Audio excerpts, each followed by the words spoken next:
My name is Ima Frank, your mathematics tutor. In this package, we are going to look at mathematical logic. Let's look at the behavioral objectives. At the end of this teaching, the students should be able to define logic. The students should be able to define statement. The students should be able to state the laws of statement.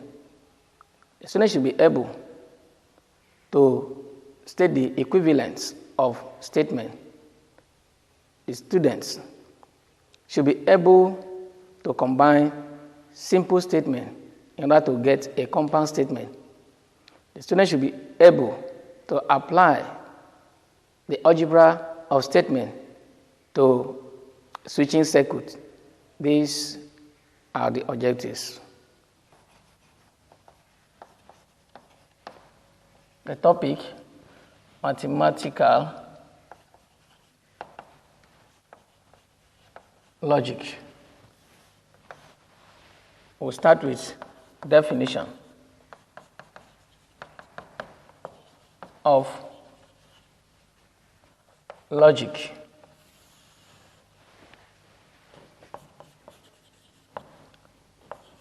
This is a study of principles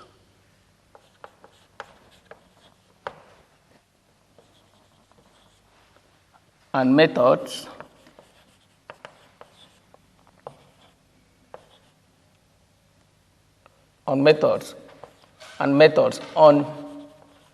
on the basis of sound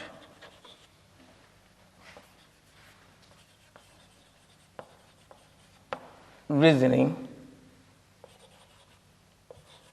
and argument.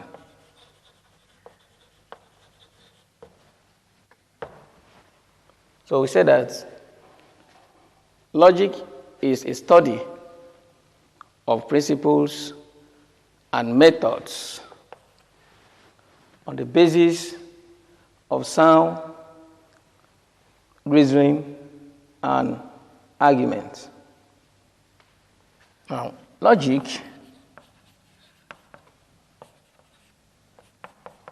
helps us to draw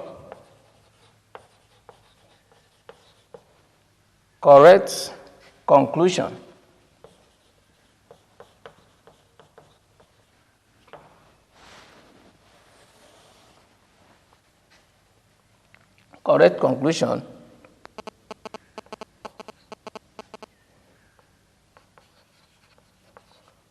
based on some sets of initial assumption.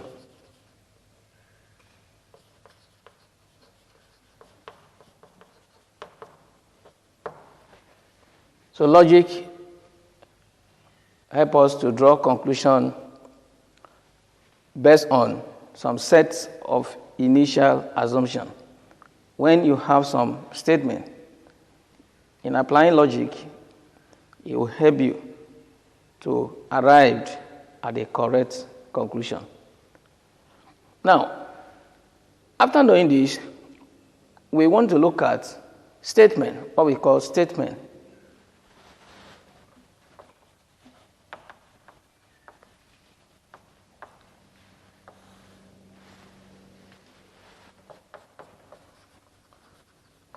A statement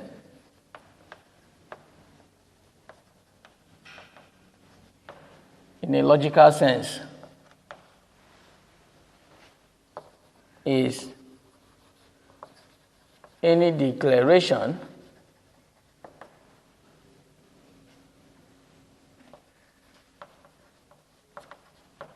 written or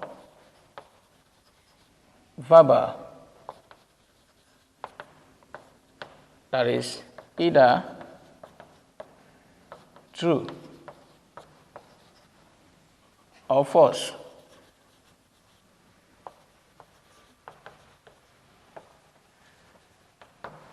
but not both. Now we are looking at what we call statement, and by this definition, we are looking at it in a logical sense. A statement in a logical sense is any declaration that is either true or false, but it cannot be both. That is, cannot be true and also at the same time false. Now, if a statement is true, if a statement is true, we assign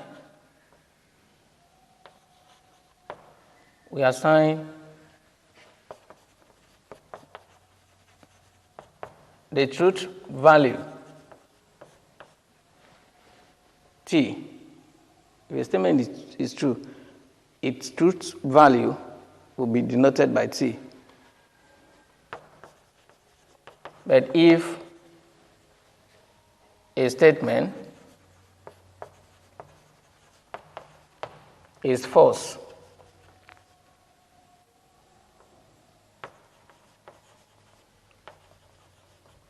we denote its truth value by F. The following are statements.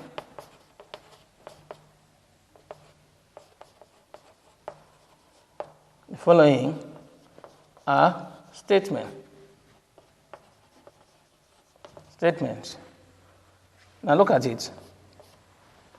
Number 1.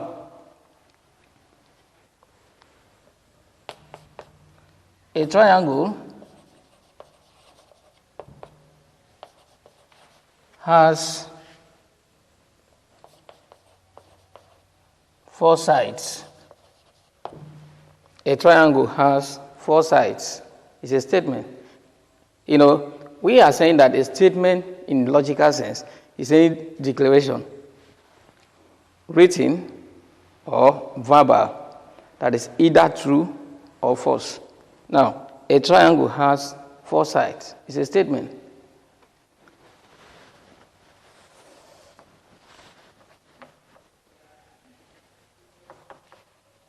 The earth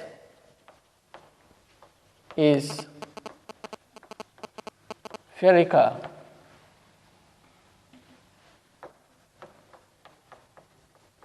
in shape.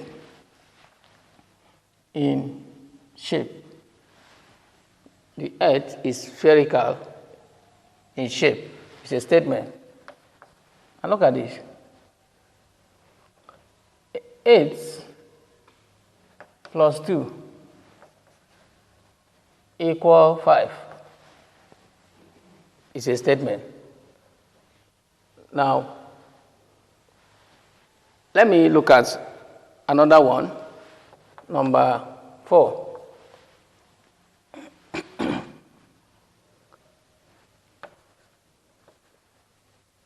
Mr.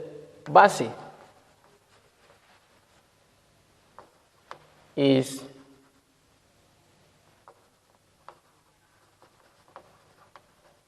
a handsome man. It's a statement. Now look at that. These are all statements. The following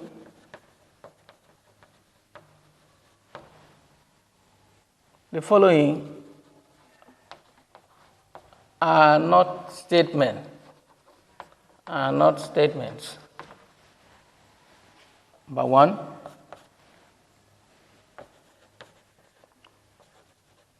who are you? Number 2,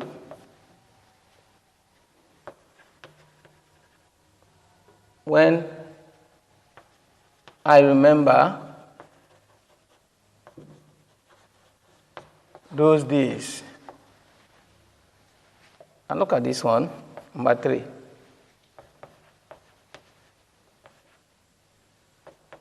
Jump the fence. Now, let's look at this one, number 4. What's a beautiful?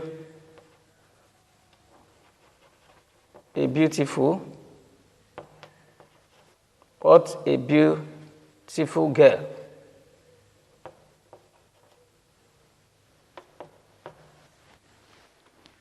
So, from here, we noticed that any declaration that is question, in terms of question, now look at this one. Who are you? It's a question. It's not a statement. When I remember those days, this is expression of feelings. So it's not a statement. Jump the fence is a command. Jump the fence. It's not a statement. Now look at this one. What's a beautiful girl? That is exclamation. So it's not a statement. So a statement can only be any declaration, written or verbal, that is either true or false. All right. Now let's take some example where we would identify which is a statement and which is not a statement. Now let's take example.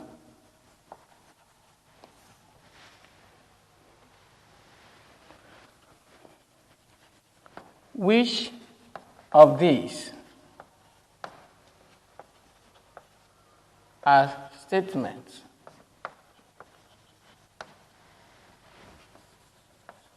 And which ones are not?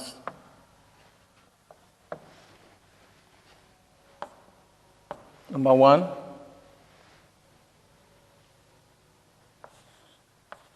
root 2 is a rational number. Root 2 is a rational number. Number 2,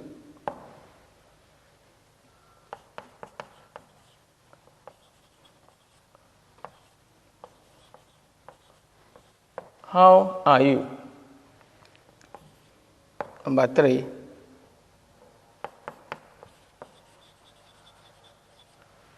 a square is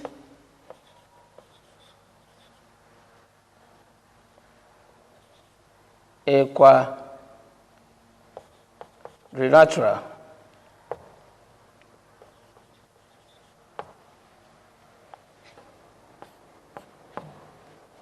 4, 5 is less than 3. Okay, now let's take number 5.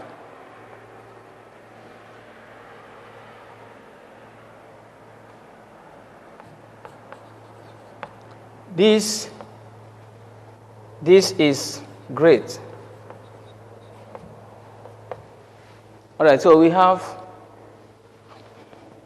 root 2 as square root of 2 is a rational number. How are you? A square is a quadrilateral. 5 is less than 3. This is great. Now, let me put another one. Number 6.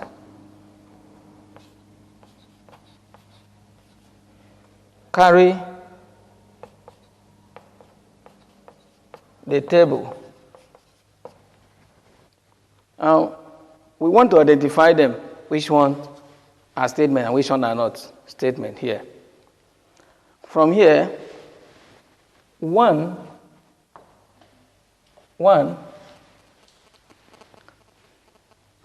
root 2 is a rational number. 1 is a statement. It's a statement. How? Because it is either true or false. And we know that root 2 is not a rational number. So it has the truth value. It has its truth value there. false. And so it is a statement. Now let's look at number 2. Number 2 says, how are you? So it's not a statement.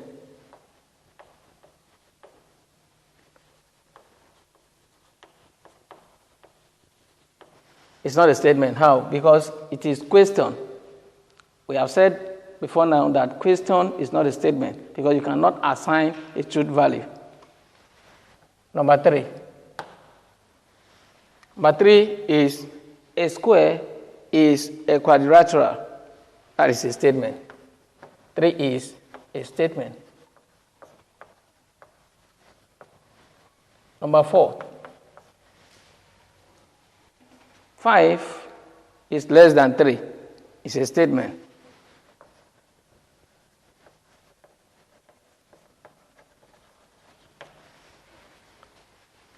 Number 5. This is great, and that is exclamation. So it's not a statement.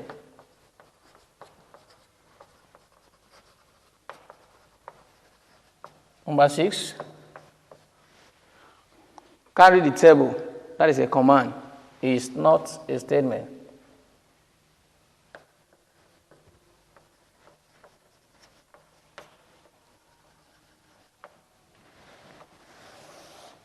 So with this, we can be able to identify what a statement is and the ones that are not statements. Now let's look at notation. Notation of statement. Notation of statement.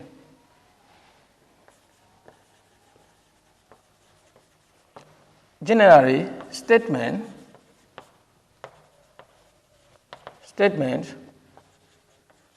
are denoted by alphabets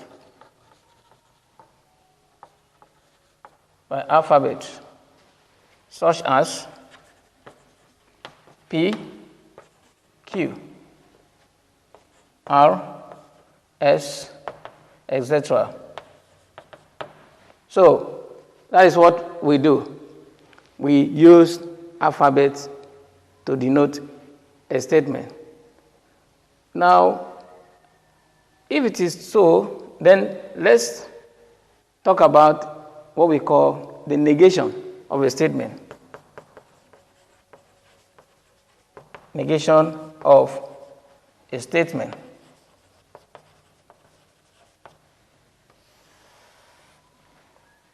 Now, let P, because we have said that we can use alphabet to denote a statement.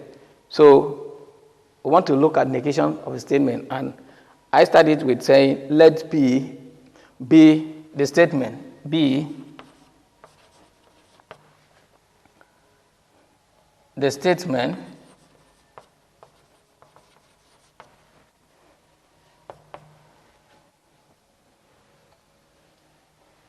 be the statement. Basi is a brilliant boy. A brilliant boy. Let P be the statement. Basi is a brilliant boy.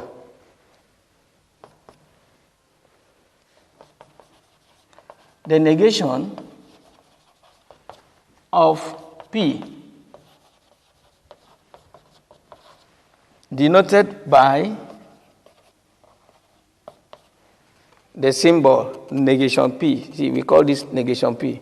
Denoted by this is the statement. Is the statement. Basi is not a brilliant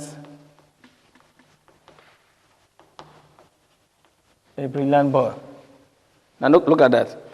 If P is a statement, Bassey is a brilliant boy, then the negation of P is the statement Bassey is not a brilliant boy. Now notice that not is what makes the negation. We can also say it in this way. It is false that Bassey is a brilliant boy. So that is negation. Now, if we know negation of the statement, we now see that if a statement is true, its negation is false. And if a statement is false, its negation is true. And that takes us to what we call the truth. The truth table. The truth table. A table showing the truth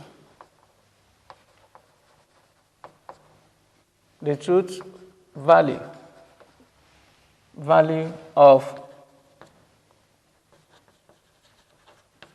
statement is called the truth table.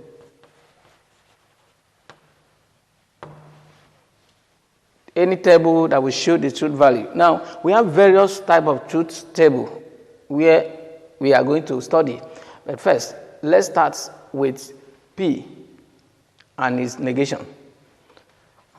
Now, the truth table for P and its negation is in this form. I have P, I have negation P. So, P as a statement can be true or it can be false.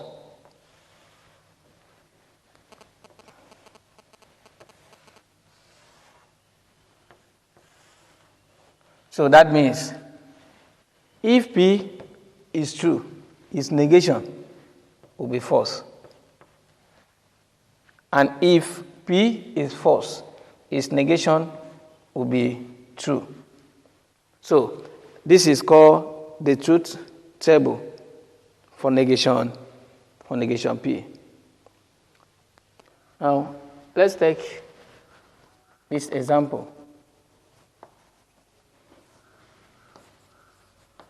Let P denote each of the statements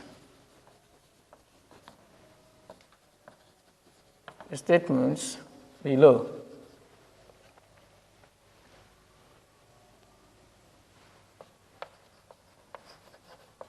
Write the negation of P. Now, this is the statement. Statement I is x plus 2 equal minus 1. II.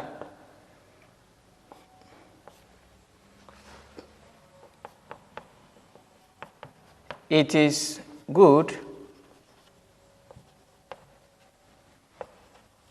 to be honest. And these are two statements. Let us write the negation.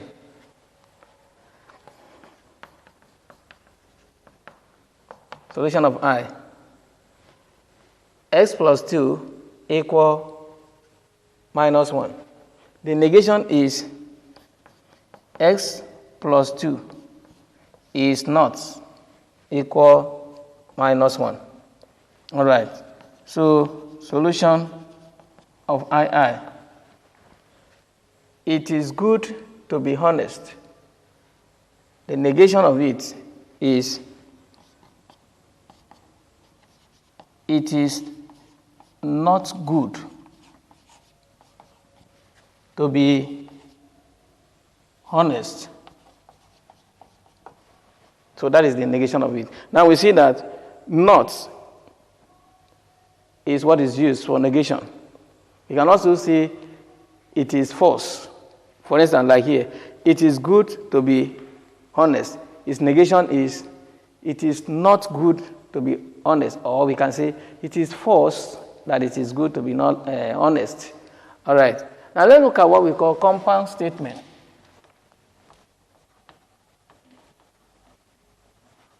Compound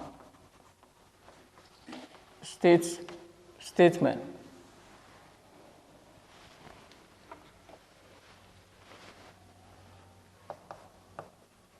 Two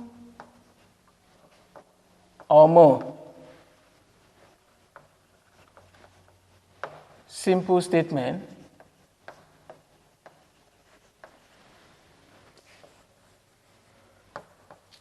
can be combined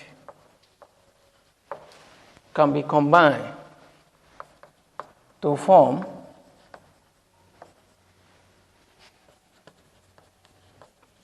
a single statement. The combined statement is called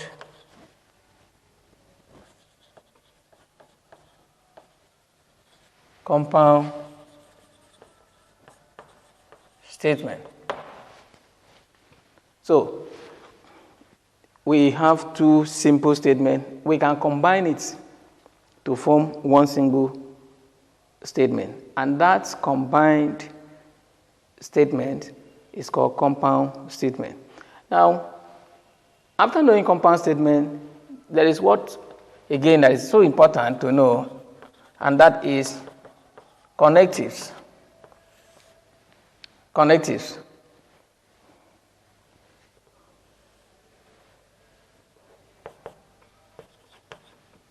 Two simple statements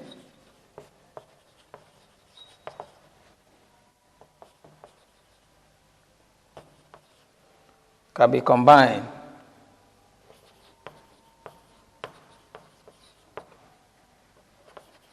to form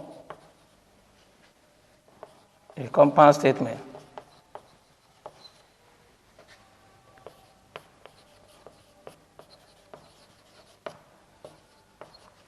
By the use of connective. The use of connectives. The following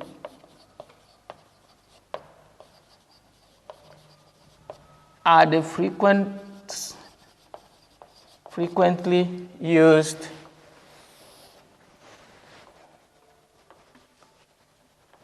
connectives. And look at these connectives. And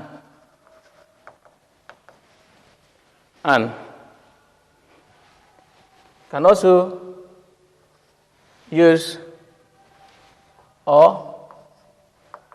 Look at that. Or it's a connective. Can also use implies. Can also use if and only if. These four connectives, we are going to look at them one after the other. How we can use. We will start from and that is called conjunction. Conjunction. And.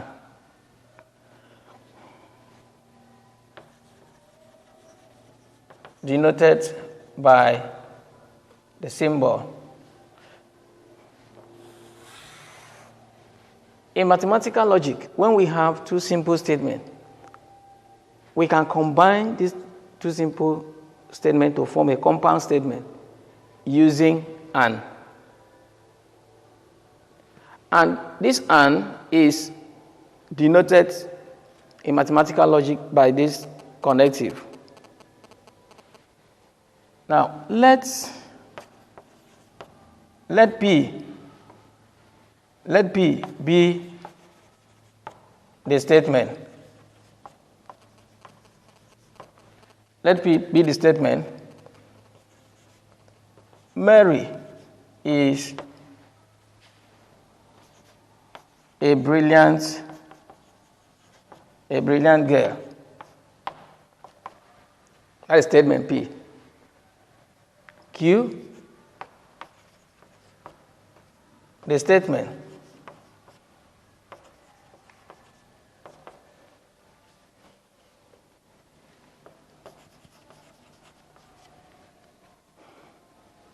Mary is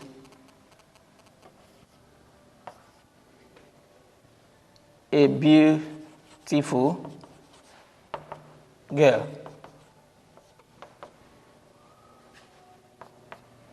These are two statements.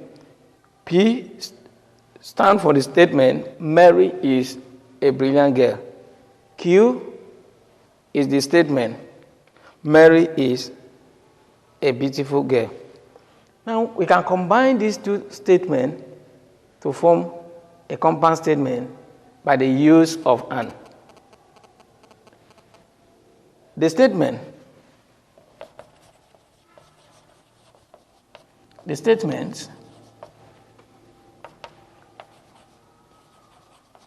Mary is a brilliant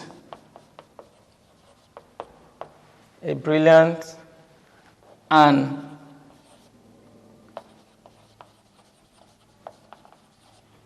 beautiful girl.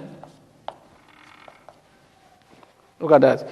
Mary is a brilliant and beautiful girl is called a compound statement. It's called a compound statement. Now, notice that these two simple statements, Mary is a brilliant girl, Mary is a beautiful girl, has been combined to form a single statement called a compound statement by the use of "and." Now, the compound statement could be written in this form.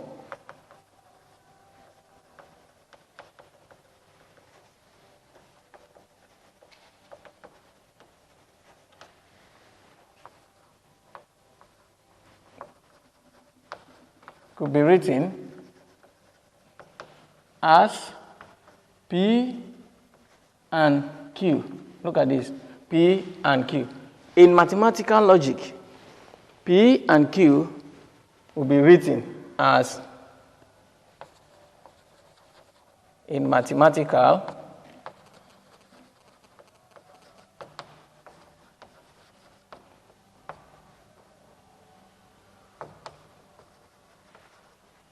and Q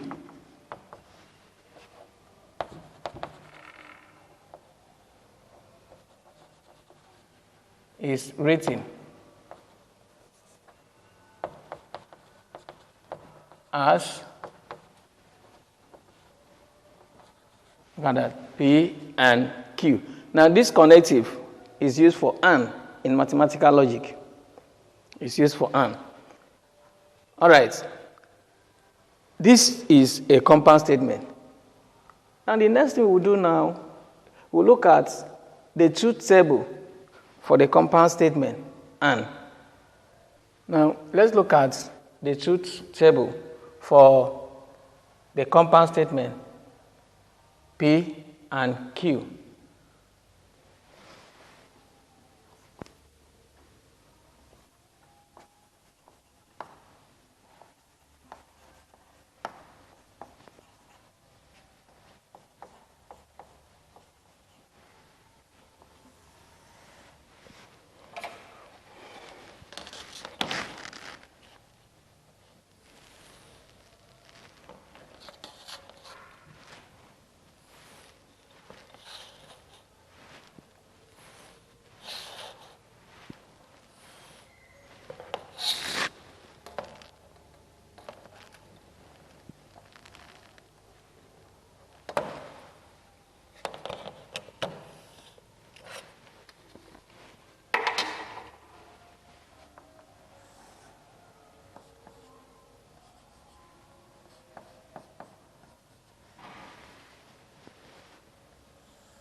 Now, we have two statements. We have P and Q. These are two statements. For us to fill here and here with the truth value, we have to look at probability tree diagram. We can take it from there so that we will know how to fill this value. We have that for any probability, for any coin that is tossed twice, the possibilities are, we have head, tail. This can also be head, tail, head, tail.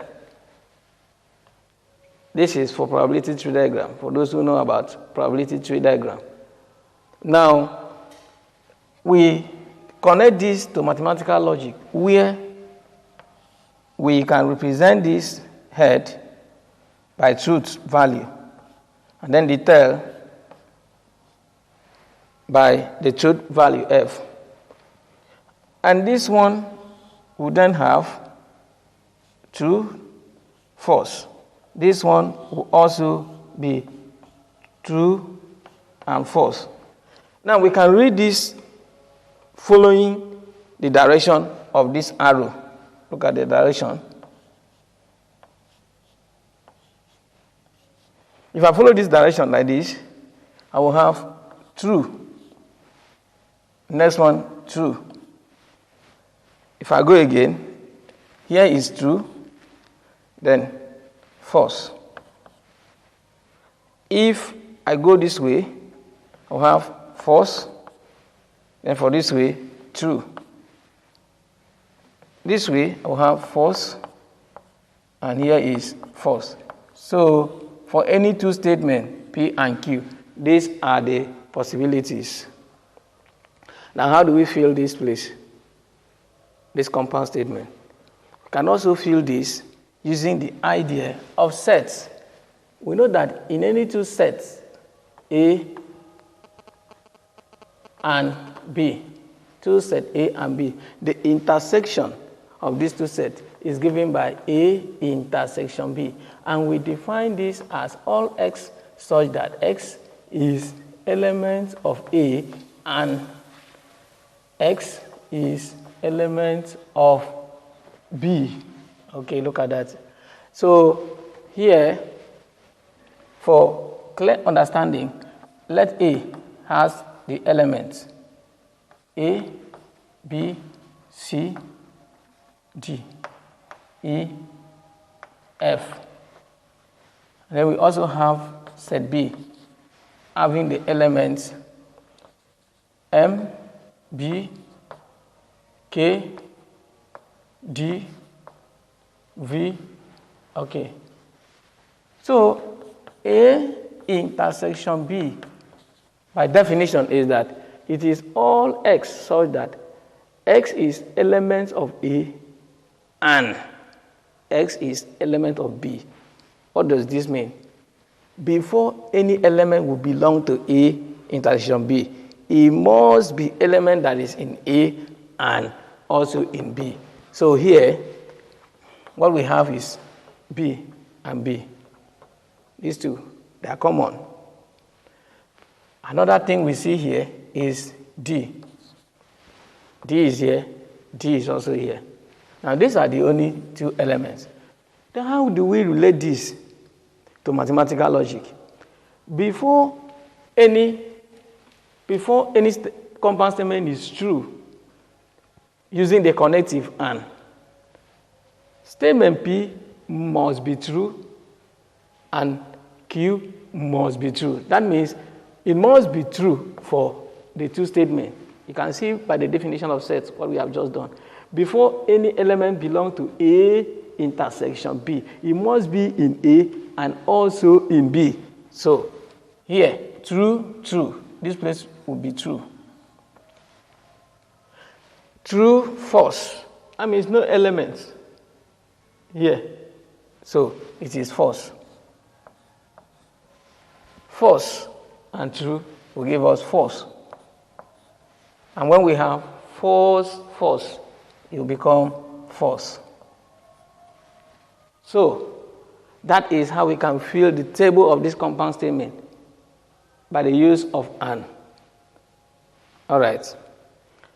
Now, another connective that we are going to look at is "or," and we call that disjunction. Disjunction, or denoted by this in mathematical logic. We denote "or" by these connectives. Now, let P be the statement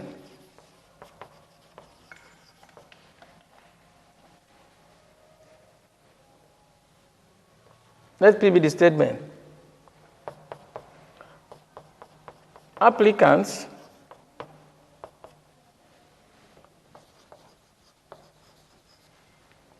should be a bus driver. Q, the statement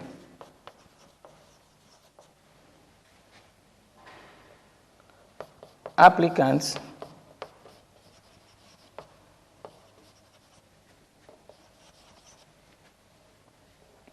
should be a lorry driver. And look at this statement, two simple statements. Let P be the statement applicants should be a bus driver. Q, the statement applicant should be a lorry driver. Now, the statement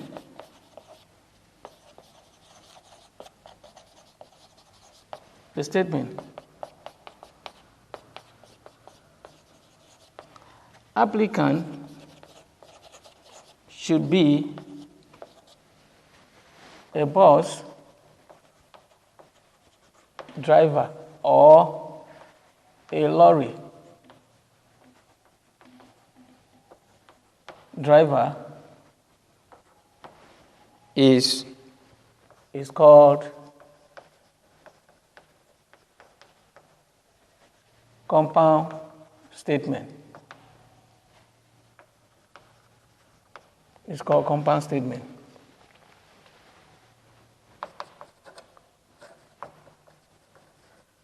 This could be written as P or Q in mathematical logic. P or Q. So this connective stands for "or."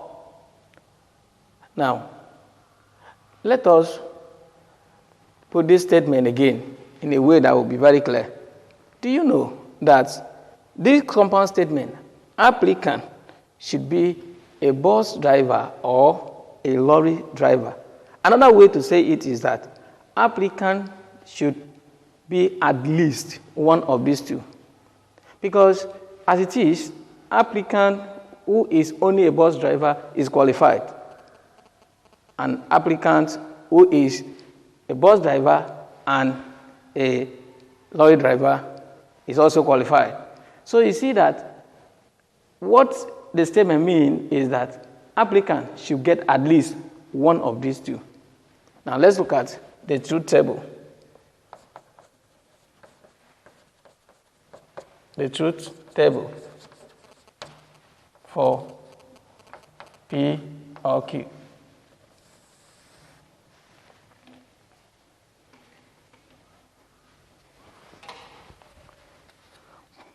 We have the truth table in this way.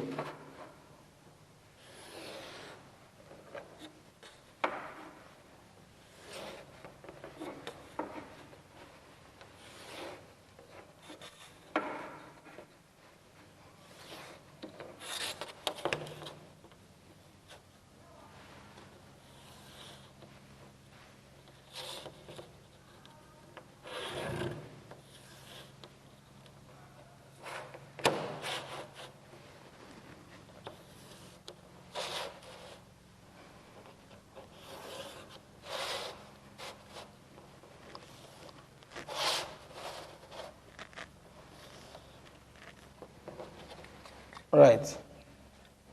Now, we have P, also have Q. We have P or Q. And we know that this side for P and Q is filled as usual. True, true, false, false.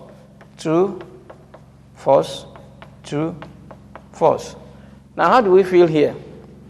From the compound statement that we just said, we see that applicant who has 1 is qualified.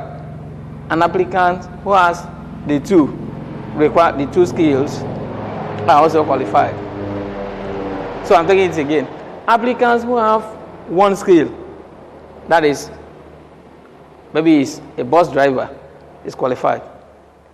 Or maybe he's only a lorry driver, is qualified. And applicants who have these 2 skills are also qualified. So what it means, if we relate it to mathematical logic by the use of or, it means that if one is true, if one of these simple statements is true, then a compound statement is true. And if the 2 are also true, the compound statement is also true.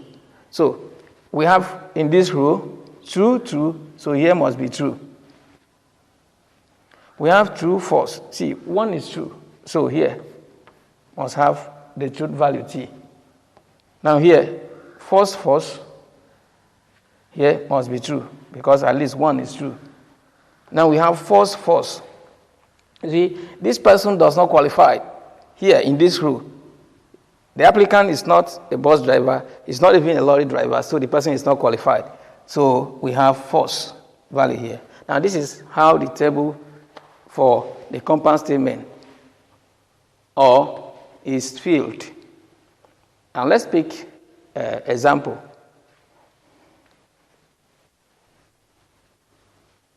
Now let's look at this example. Let P, Q be 2 statements.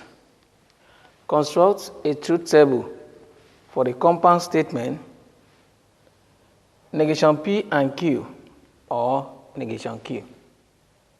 And let's take the solution.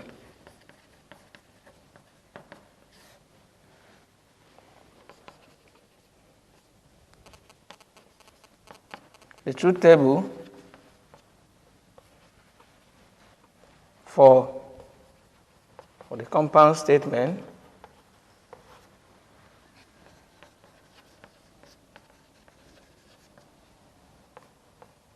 negation P and Q or negation Q is as shown. And let's construct it here.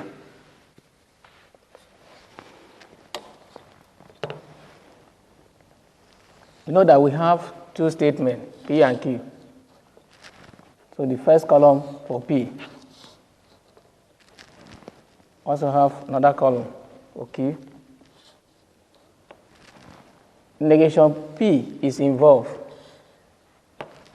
Negation Q is also involved. You know, what happens is we see negation P, negation Q. There will be another column for negation P and Q. That is the next column. Negation P and Q. We also have another column. Okay.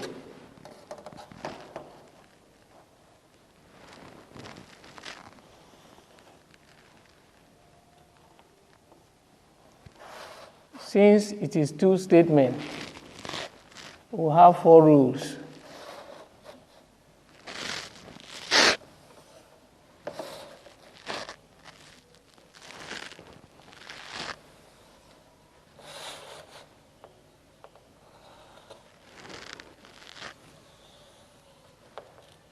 We have 4 rules. Okay. Now, the first one we have, okay, this is 4. 1, 2, 3, 4. We need 1 more.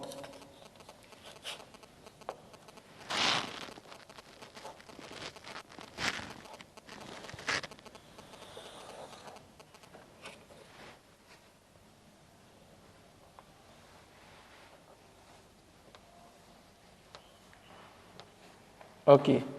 Now we have P, Q, we have negation P, we have negation Q. We have negation P and Q.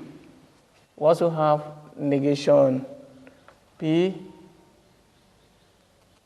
and Q or negation Q. Right.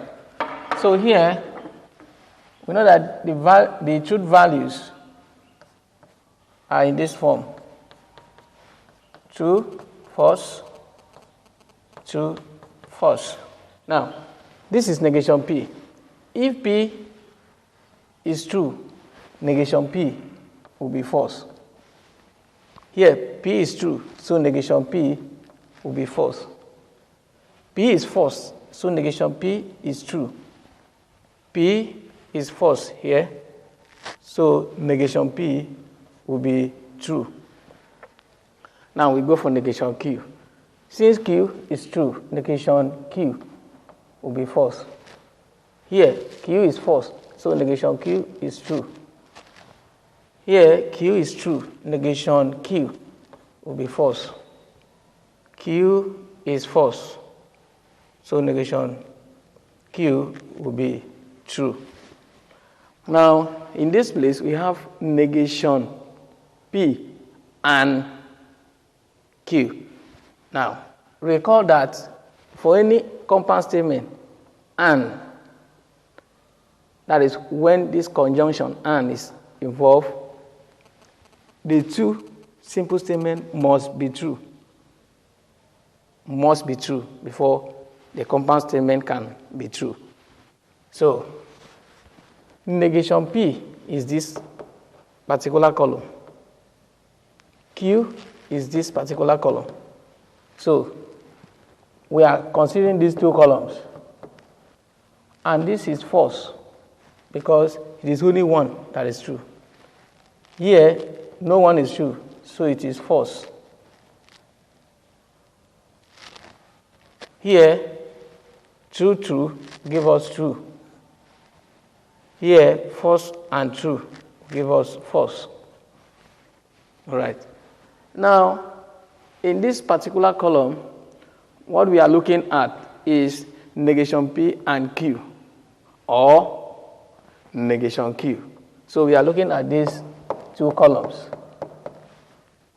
And we know that for all, at least one must be true. So if one is true, the compound statement will be true. If the two are also true, the compound statement will be true. So here, no one is true, so here becomes false. One is true, so here will be true. One is true, so here will be true. One is true, so here will be true. Now, this is the table for the compound statement, negation P and Q or negation Q. This is the value. So, this is how we can construct it. We will then take another example. Now, let's look at this example. Let P be the statement, Mr. Bassi is very hardworking. Q, the statement, he is successful. Give the verbal translation of the following. A, P, and negation Q. P, negation P or negation Q. So, we take the solution. For A, we start with A. Negation Q means, Q is he is successful. So negation Q means he is not successful. So that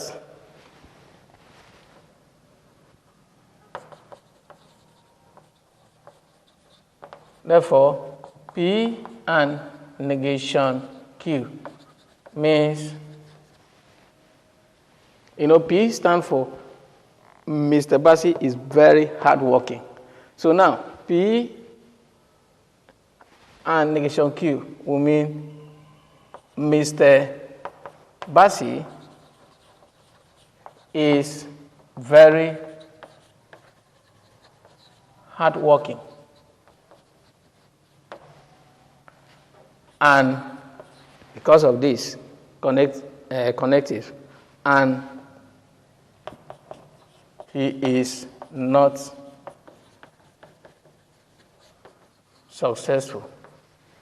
So that is the verbal interpretation. All right, so we take solution of B. Solution of B. We know that negation P or negation Q means Mr. Bassi is not very hardworking, or he is not successful because of the negation. Because P stands for Mr. Bassi is very hardworking. So negation P will be Mr. Bassi is not very hardworking. Okay, so means Mr. Bassi is not very hard working. That is for negation P. Then the connective, or he is not successful, or is not successful. So that is the meaning of that. So that negation of negation P or Q, hence negation P or negation Q means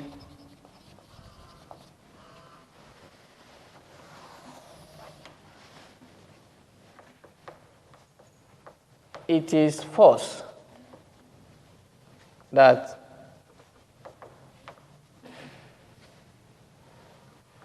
Mr. Bassi is not very hardworking.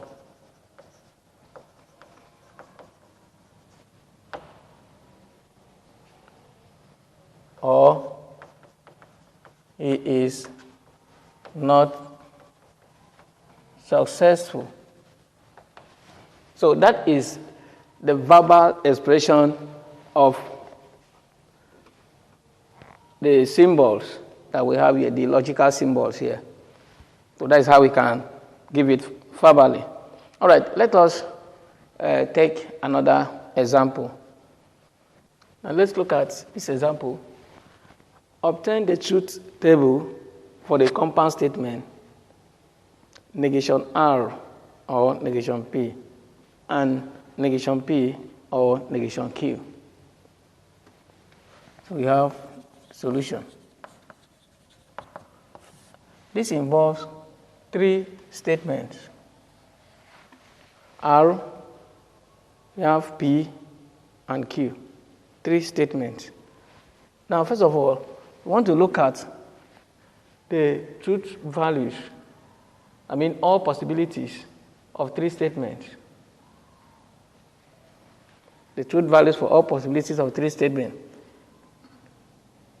is given by this diagram, probability diagram. We have here head. Okay, let's use true. True, false. That is for the first true. Then this also connects to true, false. The second one, true, false. Now this then connect to 2 again, which is true, false. We can also have true, false. This also give us true, false. Then this give us true, and false. Then having got this, we can then follow the direction of this arrow to fill the table for all possibilities of 3 statements.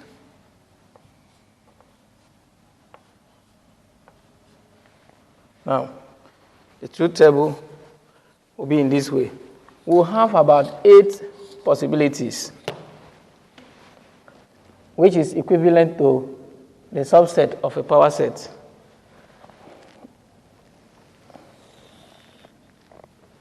We have that column for P. The first column is for P. We also have another column for Q. There will be another column for R. There's another column for negation P. It also involves negation Q and negation R. Then there will be another column for negation R or negation P. We have another one for negation P or negation Q. Then we have another one for the compound statement. And let us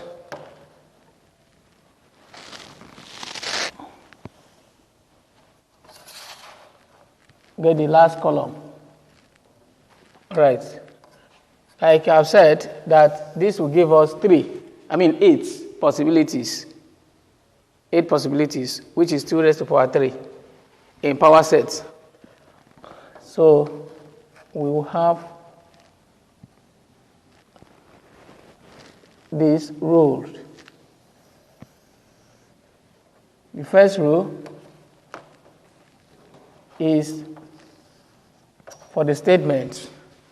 So we have P, Q, R. We have negation P, negation Q, negation R. Then we have R, no negation R or negation P. We have another one, negation P or negation Q. We have another one, negation R or negation P and negation P or negation Q. So,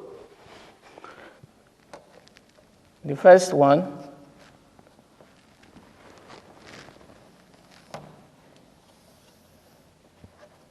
you have the first row.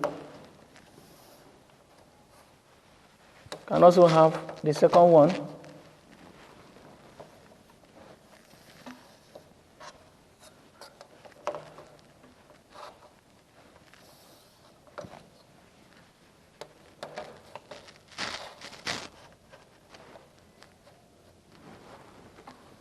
The third row.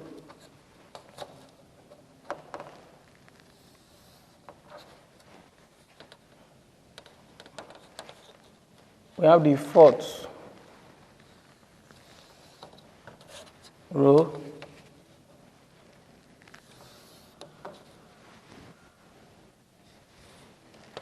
We have the fifth row.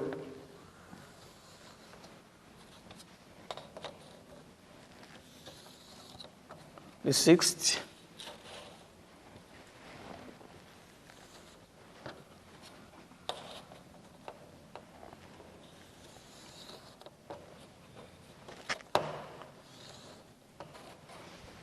The seventh row.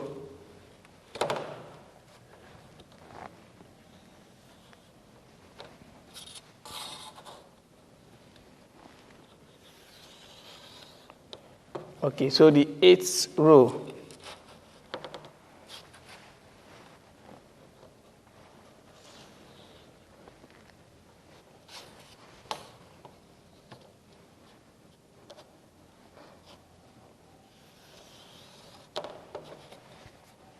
Okay.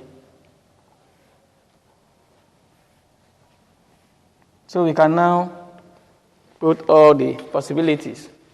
To fill the table, we now trace following this arrow, the direction of the arrow. So we start from here.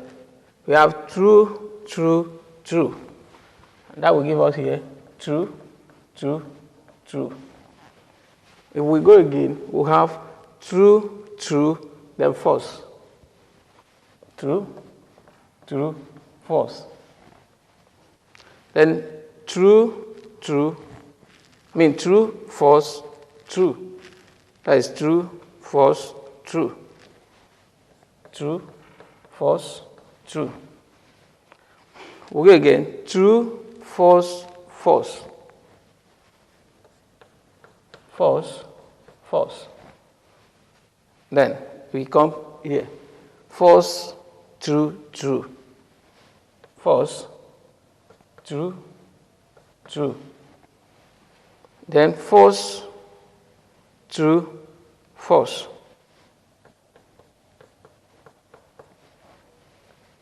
Then we go here, we have false, false, true. And the last one is false, false, false. All right. Another way to fill this table is this first statement, P, will take 4 truths. Then 4 false. It has the truth value for truth statement 4, the first 4. Then the truth value for false statement will also be first 4. Then the second statement, statement Q, will have 2 truth value for true statement, 2 true, 2 false. Again, 2 true, 2 false. Look at it. 2 true, false, false, 2 true, false, false. Then the last statement will have true, false, true, false, true, false. That is how true, false, true, false, true, false, true, false. That is how you can, another way that you can fill it. Now let's go ahead to look at negation of P. This is P. So here is true, so negation is false. True, negation is false. True, negation is false. Negation is false here. So we have false. The negation will be true. False, negation will be true. False, negation will be true. False, negation will be true. Then we go for Q. Q here is true. So its negation is false. Negation here is false. Negation here is true. Negation here is true. Negation here is false. Here, false. We have false here, so here is true. We have false, so here is true. Right. Now, for R, R is true here, so its negation is false. False, negation is true. True, negation will be false. False, negation is true. True, the negation will be false. Here is false, so negation is true. True, negation is false. False, negation will be true. Now, this particular column, we have negation R or negation P. And then we know from what we have learned about this connective or that when at least one is true, then negation R or negation P will be true. Let us fill it. So we are looking at negation R and negation P. That is these two. This column and this column. So false, false will give us false because the 2 is false. Now look at here. 1 is false, 1 is true. So here will be true. Because we say for all, for any all, at least 1 must be true. If 1 is true, then the compound statement will be true. So here, because we are looking at these 2 columns, no 1 is true, so here will be false. Here 1 is true, so here will be true. 1 is true, so here will be true. The 2, we have true, true, so here will also be true. So one is true, one is false. So here will be true. True, true, here will be true. Okay. Now we enter here. Negation P or negation Q. In that way, we are looking at these two columns. Negation P, negation Q is one. But by the use of or to get the compound statement, it's still the same thing. When at least one is true, then the compound statement will be true. So here we have false, false. So here will be false because no one is true. So false, false will give us false. False and true, here will be true. False and true, here will be false, true, here will be true. True, false will give us true. True, false will give us true. True, true will still give us true. Then true, true will still give us true. Right. Now, the last column, which is the statement, the compound statement that we are trying to show. We are looking at these two columns. But by the connective and, we are using this connective and we know that for and to be true, for this compound statement to be true, each simple statement must be true before this compound statement can be true. So let's look at it that way. So false, false will give us false because no one is true. Now, true, false is false because for here to be true, the two must be true. All right. So false, true will give us false. True, true, this is true. True, true, this is true. So true, true, this is true. True, true, give us true. True, true here, and there become true. Now, this is the truth table for the compound statement, negation R or negation P, and negation P or negation Q. Okay. Now, another type of statement we are going to look at is the conditional statement.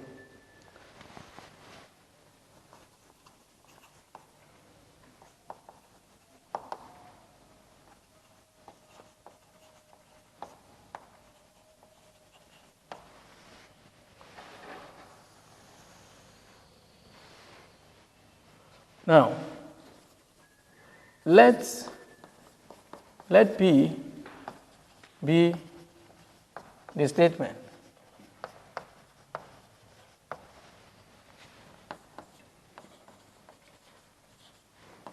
Donor reads harder.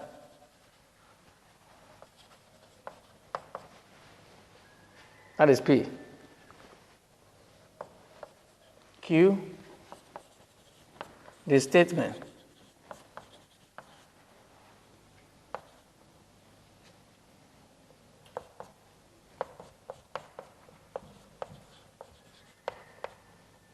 He will pass all his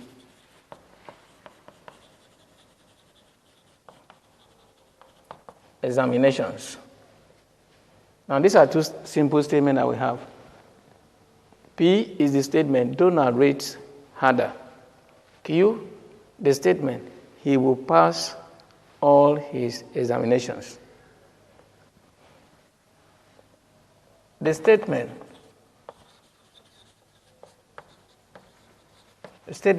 if donor rates harder,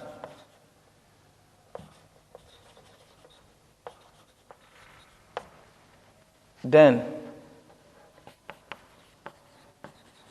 he will pass all his examination.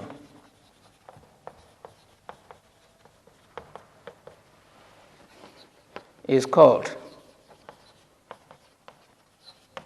conditional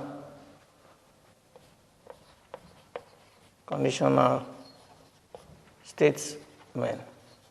It's called conditional statement.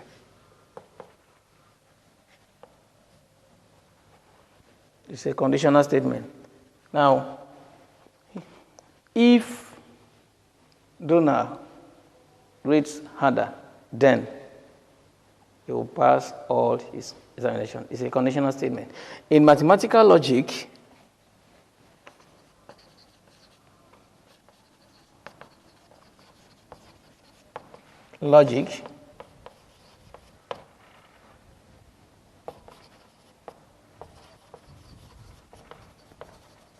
a statement is written as P imply Q.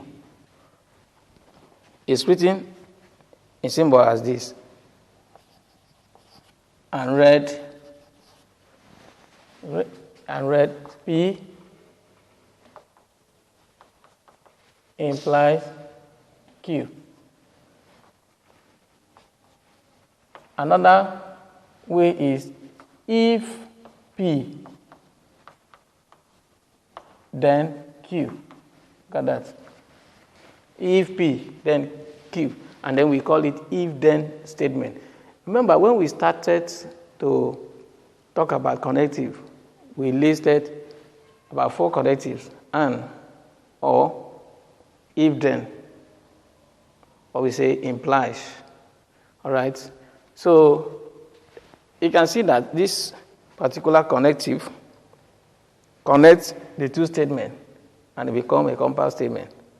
So the statement, if donor reads harder, he will pass all his examination, is called conditional statement.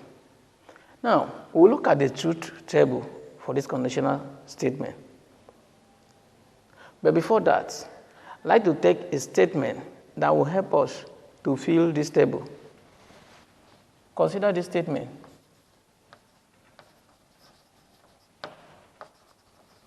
The statement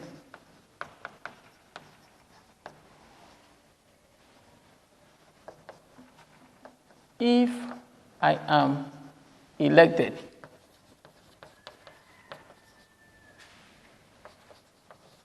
then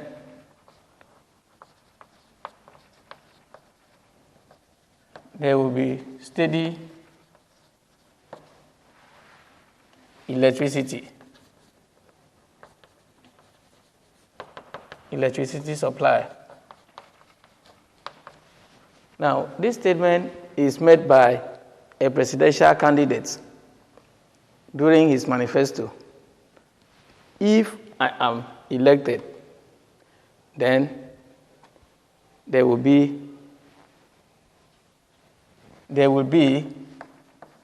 steady electricity supply.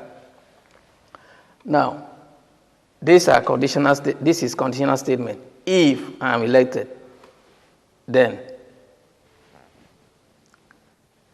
there will be steady electricity supply. So let's look at the truth table, because we want to use this to analyze the truth table. The truth table will be in this form.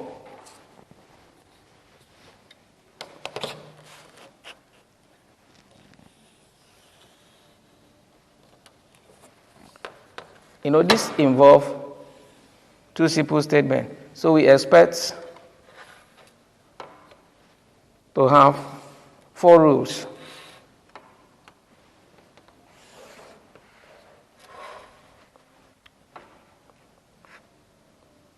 We have for P, okay, Q, and then we will have for E imply Q, right?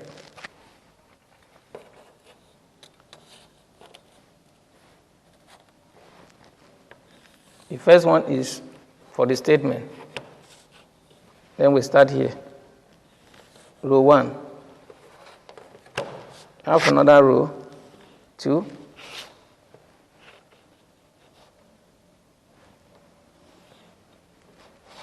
Three, and the last one, the last row, 4. Okay. P, Q. Then here is P imply Q, or if P, then Q. Now let us see this table. We know that for any two statements, the possibilities are true, true, true, false, false, true, and false. These are the possibilities. Now, with this statement, we want to start this first row. The statement, the conditional statement was, if I am elected, then there will be steady electricity supply. Here, this is the first statement, if I'm elected. Q is, there will be steady electricity supply. So here is true, here is true. I mean, this presidential candidate was elected and there was steady electricity supply. So P implies Q. Now here, are we saying that the presidential candidate is a liar? No, he cannot be a liar because he is elected and there is electricity supply. So we give a truth value. But there is one thing about this. It could be that even when this presidential candidate was elected and there was steady electricity supply, that the presidential candidate did not even have anything to do with the electricity supply. Maybe he did not even have anything to do. But because we have seen the steady electricity supply, then we will attribute the truth value. Now note that. Now look at here. Here the presidential candidate is elected. There is no steady electricity supply. So are we saying that the presidential candidate is a liar? Yes, he's a liar because he has been elected but no steady electricity supply. So we give the truth value F because it's false. Now here, the presidential candidate is not elected. False. But there is steady electricity supply. Do you now see why we say it may be that the presidential candidate did not have any hand in this one? So here he is not elected, but there is steady electricity supply. So the presidential candidate is not a liar because he was not elected. He did not even say what he would do if he fails. So we give truth value for that one. Okay, now look at this. Look at this. The presidential candidate is not elected. There is no steady electricity supply. So are we going to say that the presidential candidate is a liar? He's not a liar. He's not a liar because he was not elected and no electricity supply. So here it's true. It gives truth value. In this statement, this compound statement, P is called the antecedent, while Q is called the consequence. Now, it follows that when the antecedent is true and the consequence is true, then P, if P, then Q is true. When the antecedent is true and the consequence is false, then if P, then Q is false. When the antecedent is false and the consequence is true, if P, then Q is true. When the antecedent is false and the consequence is false, if P, then Q is true. So take note of that. Now let's look at this example. Construct a truth table for the compound statement P imply Q or R. Imply Q and R. Right, so we notice that this statement, this compound statement comprises of three simple statements, and the possible values will be 8. The possible combination will be 8, like we know. Right. And I'd like us to draw the table. Now, this is the table for the compound statement, which involve three simple statements. And we know that the possible combination will be true, true, true, true. I told you that the first 4 for the statement P will be true. Now, the next one will be false, false, false, false, the other 4. Now, for this one, we'll have true, true, false, false. That is 2 will have truth value, T, T. The next 2 will be false, false. The next 2 will be true, true. The next 2 will be false, false. Okay. Then the last one will be true, false, true, false, true, false, true, false. Right. Now, Q or R. Q or R is these 2 columns we are considering. And we recall that for or, when the connective or is involved, at least 1 must be true before the compound statement can be true. So here we have true, true. So this is true. So this is true. Here is true because false, true give us true. False, false will give us false. True, true is true. True, false is true. False, true is true.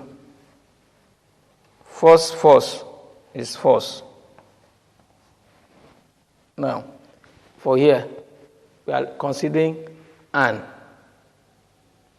as a connective. So, and we are looking at Q and R, these 2 columns. And before this compound statement will be true, it means that the 2 simple statements must be true. So, here is true. True, false, here will be false. False, true, here will be false. False, false, here will be false. Now we have true, true, so here will be true.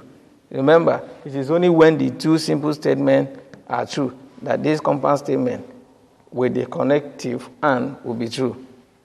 All right, so true, false, here will be false. And we have this one, false, true, so here will be false. False, false, still give us false. Right. Now, we are looking at P imply Q or R. This is P imply Q or R.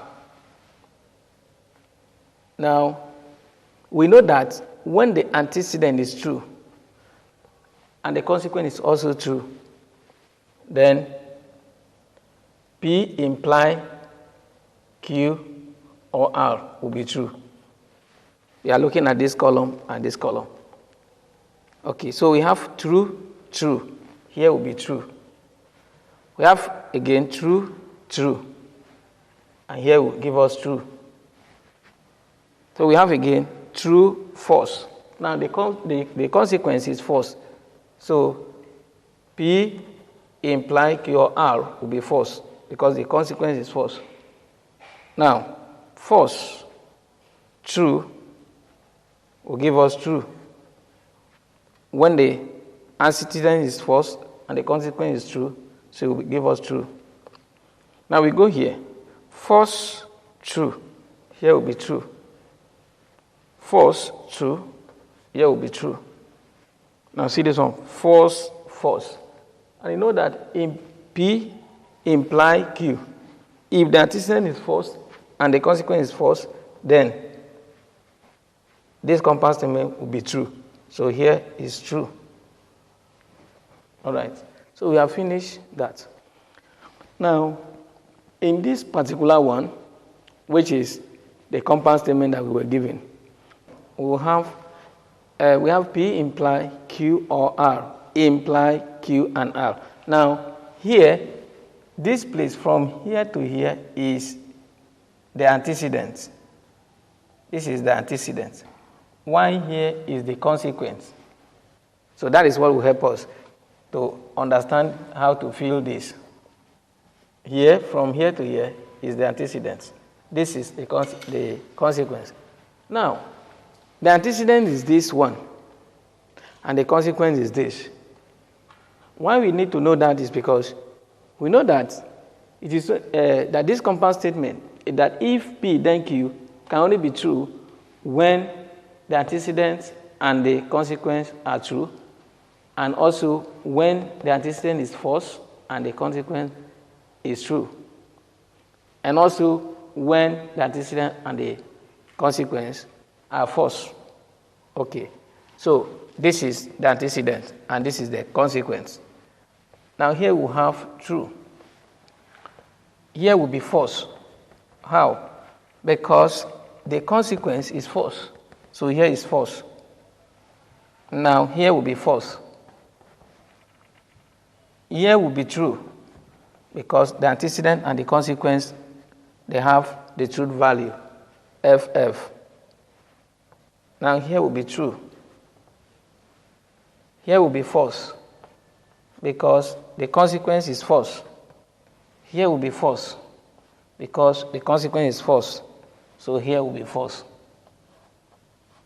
So the consequence is false. All right. So this is how we can fill the table for this particular given compound statement. Now, another subtopic we are going to look at is biconditional statement.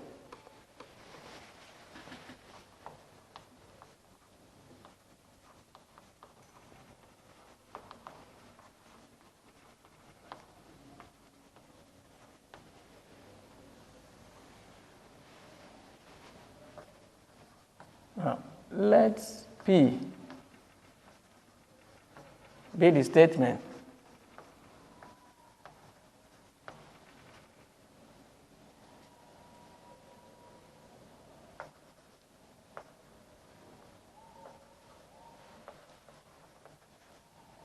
Nigeria has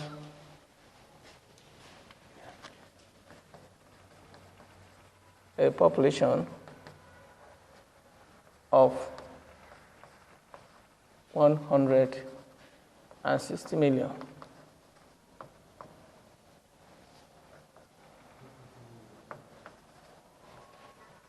Q, the statement.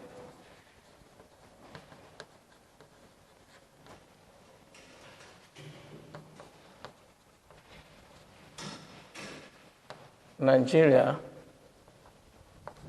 is blessed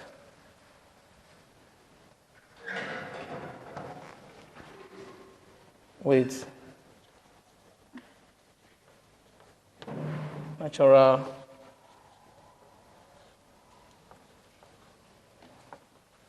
resources. Then the statement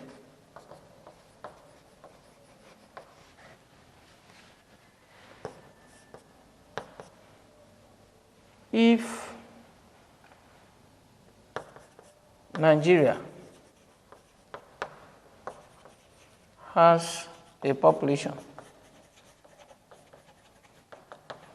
of 160 million,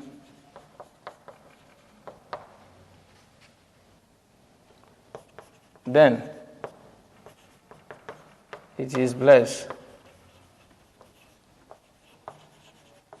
with natural resources.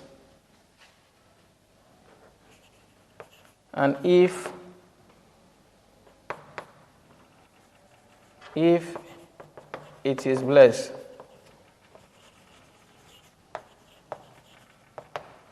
with natural resources,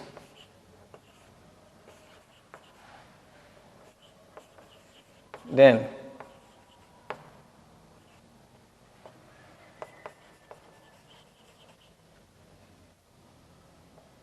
Nigeria has a population of 160 million.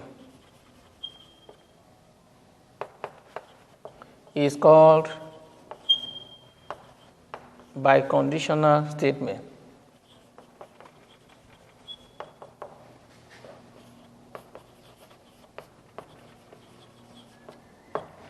Now look at that. We denote this in mathematical logic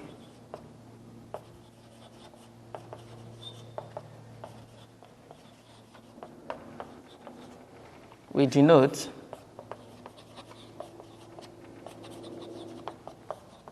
by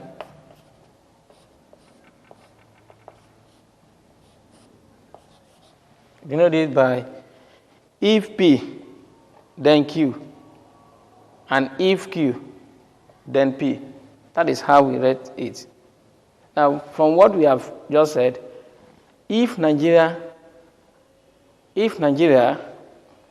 has a population of 160 million, then it is blessed with natural resources. And if it is blessed with natural resources, then Nigeria has a population of 160 million. Now, the two sides, you can see, if this, then the other, and if the other, then this. This is what we call biconditional. Now, look at another example. Port Harcourt is a city in Nigeria. Let P stand for that statement. Port Harcourt is a city in Nigeria. And we have another statement. Port Harcourt is a city in Africa. So the statement, if Port Harcourt is a city in Nigeria, then it is a city in Africa. And if Port Harcourt is a city in Africa, then it is a city in Nigeria. This is called biconditional statement.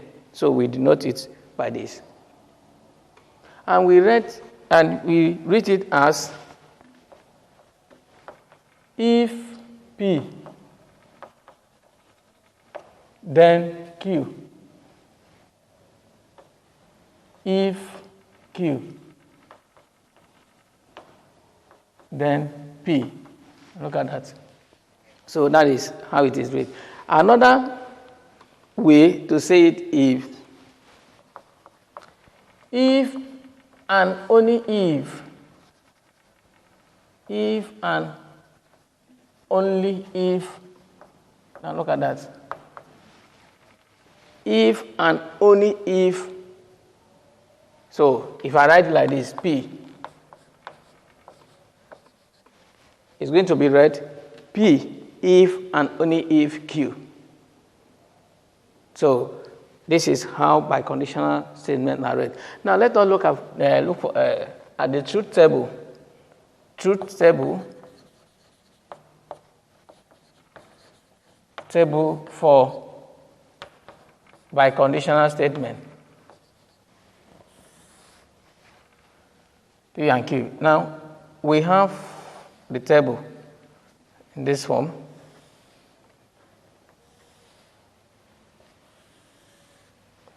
I have P, I have Q. Then this is the biconditional statement.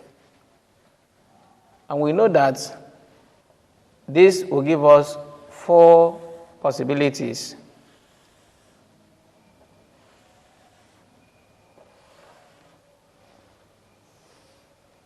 All right. So we have true, true, false, false. And this is true, false, true, false. In biconditional statement, the compound statement can only be true if the two simple statements have the same truth value. If they have the same truth value. If they don't have the same truth value, then it cannot be true. Now look at it. True, true will give us true because the two simple statements have the same truth value. Now we have here true, false. So here will be false. Because they don't have the same. False, true, here will be false. False, false will be true because they have the same truth value. So this is how biconditional statement truth table is formed. Let's look at another subtopic: direct, converse, inverse, and contrapositive statements.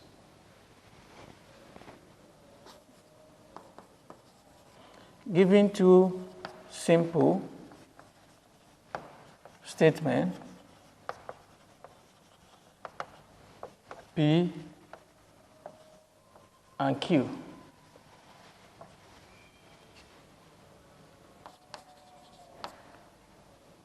The compound statement P imply Q is also known as direct statement. The compound statement, this compound statement, if P then Q, is also known as direct statement. Now, there are three other statements that we can form from direct statement. This statement, by one, is converse. Converse statement can also form inverse. Inverse statement. Then we also have contrapositive.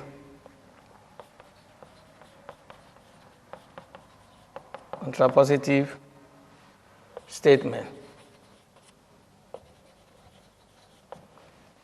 Now, we use a table and illustrates this statement and their symbolic definition. Look at this table.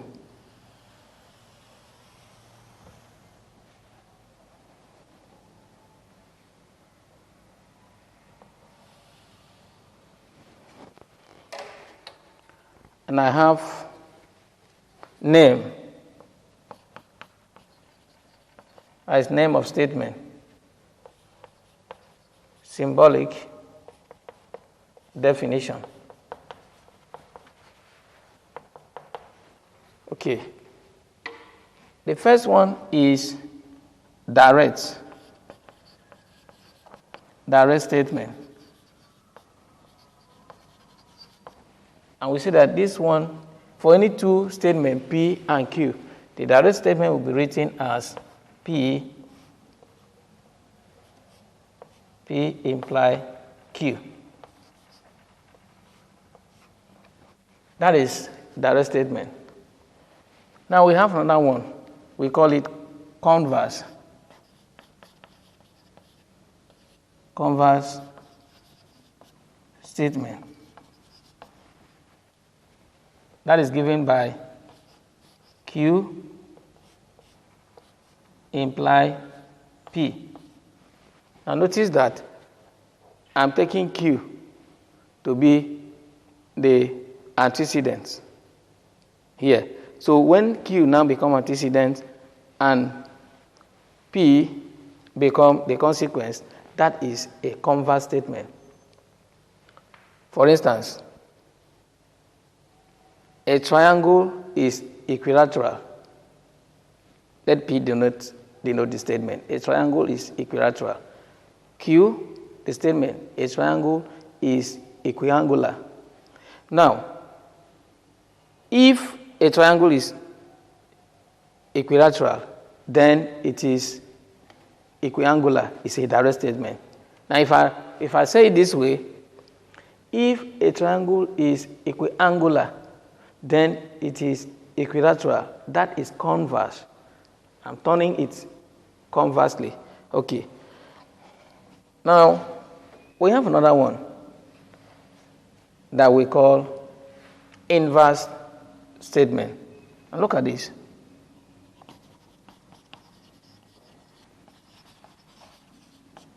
Inverse statement. Negation P implies negation Q. This one is inverse statement. How? From the statement I just made. Now look at this. If I say, if a triangle is not equilateral, then it is not equiangular. That is inverse statement. There is another one. We call it contrapositive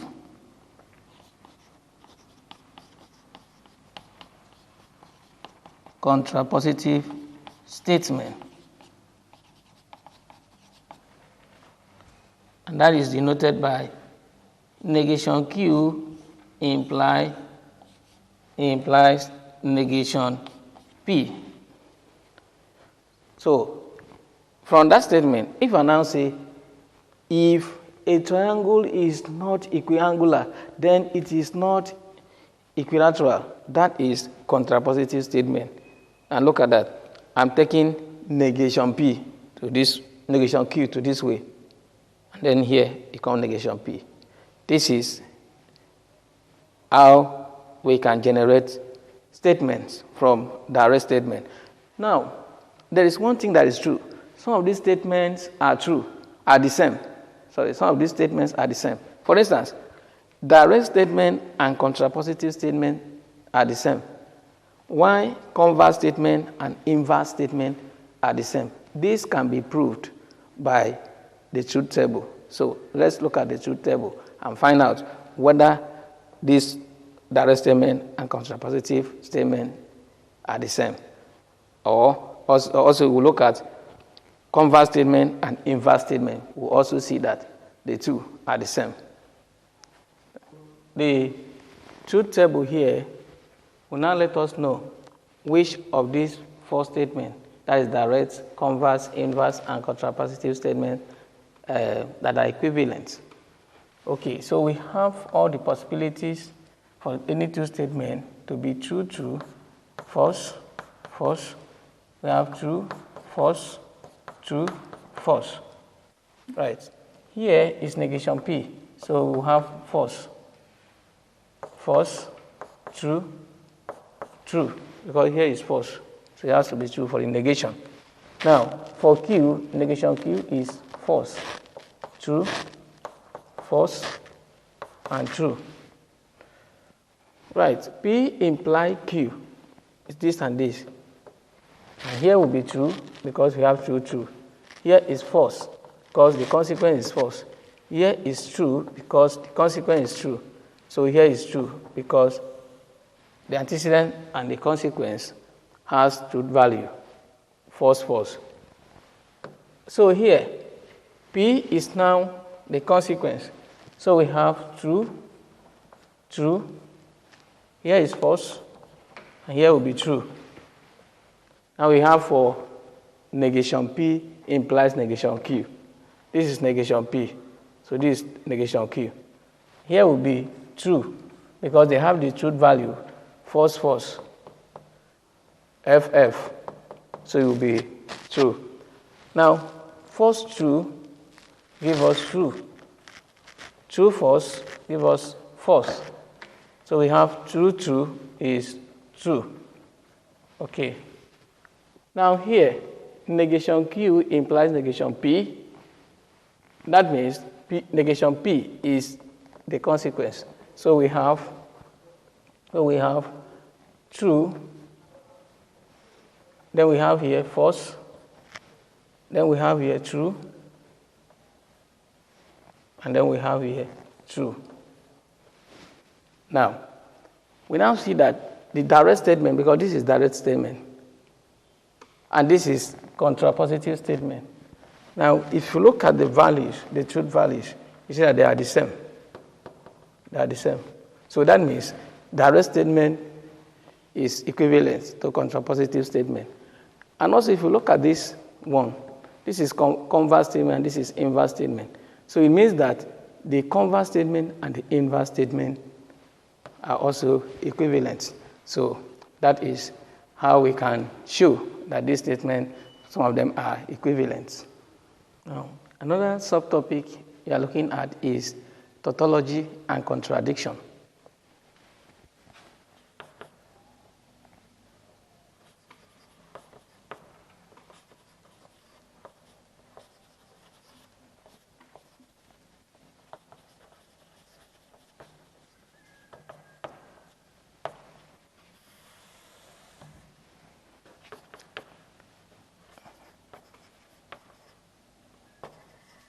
A compound statement is said to be tautology if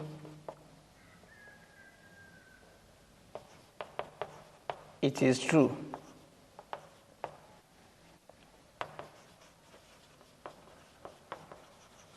irrespective of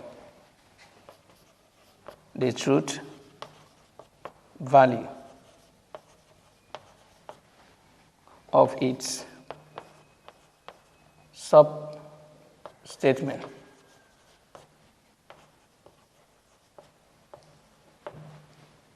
So we use T to denote a tautology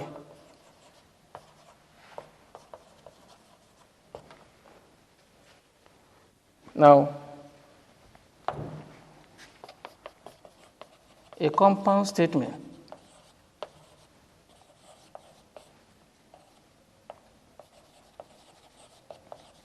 is called contradiction.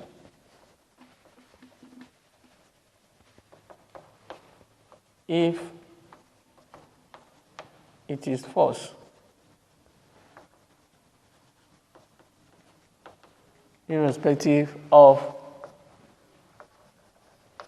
the truth value of its sub-statement.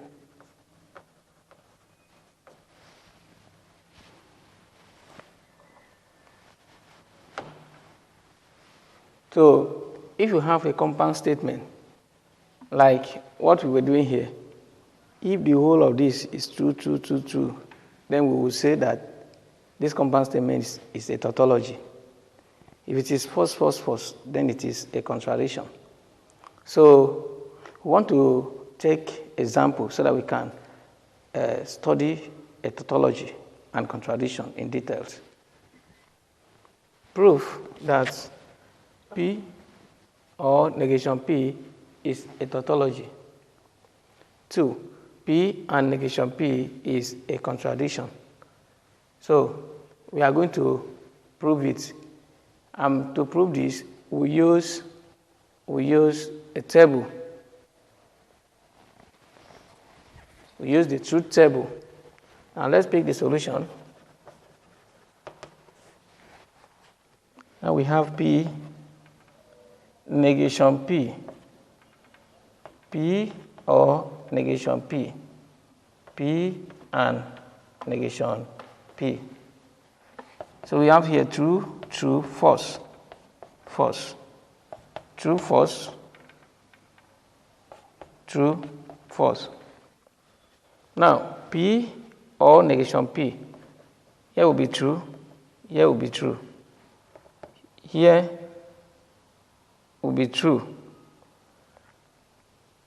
Okay, here is true because P is false, so here is true. Now, P or negation P is true here. It's also true here. Now, if we go here, we know that P and negation P can only be true if the two are true. So here we have, here is true, negation P, sorry. If P is true, negation P is false. So, true, false. Here will give us false. True, false. Here is false. False, true. Here will be false. So, false, true. Here become false. Now, notice that the whole of this has the truth value, T, all true. And the whole of this is false. So this one is called tautology, while this is called contradiction. Okay. Now, we move further from here to what we call argument.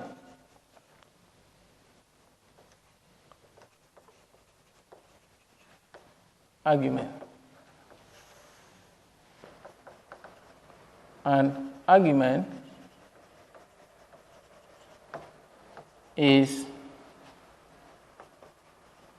the assertion that a statement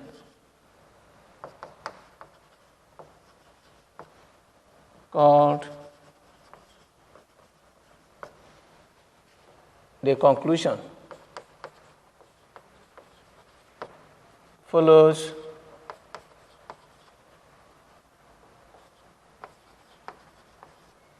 some initial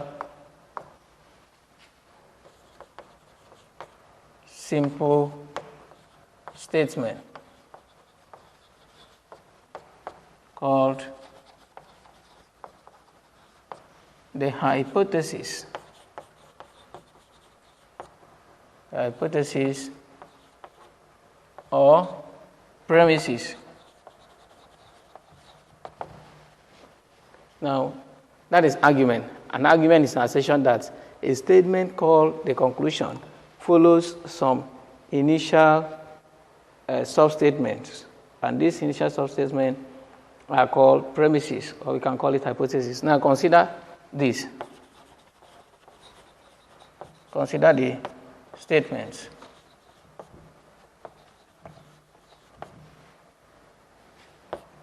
Statement 1. All dogs bite. Statement number 2. Bingo is a dog. 3. Bingo bites. Now, in this statement, in these three statements, this last one is called conclusion. It's conclusion. It follows from the premises 1 and 2 are called the premises, or you call it the hypothesis. Now see, all dogs bite. Bingo is a dog. Therefore, bingo bites. So, if an argument is a tautology, we will say that that argument is valid. But if an argument is not a tautology, that is, if it is a contradiction, we will say it is invalid. So because of this, we are going to take some example. But before we do that, there are some things we need to remark about tautology and contradiction. Given any statement P, P and a tautology will always give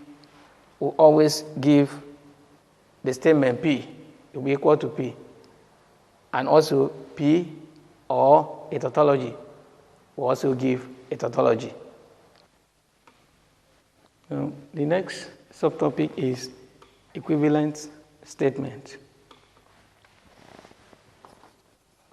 2 or more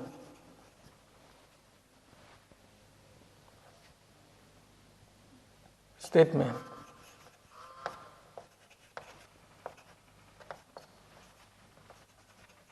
are said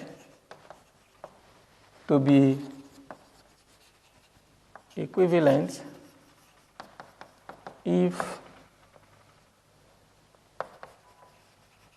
their truth values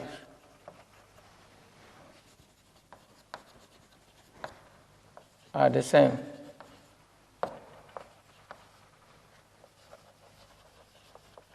We denote equivalence. We denote equivalent statement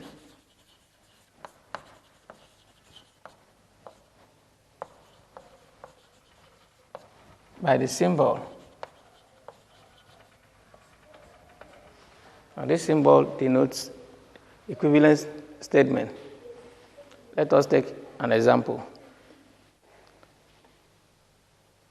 We are going to show that the statement P and P or negation P is equivalent to P. And we can only do this using the truth table. So let us construct the truth table. Now this is the truth table. We have P, we have negation P. Next thing there is P or negation P.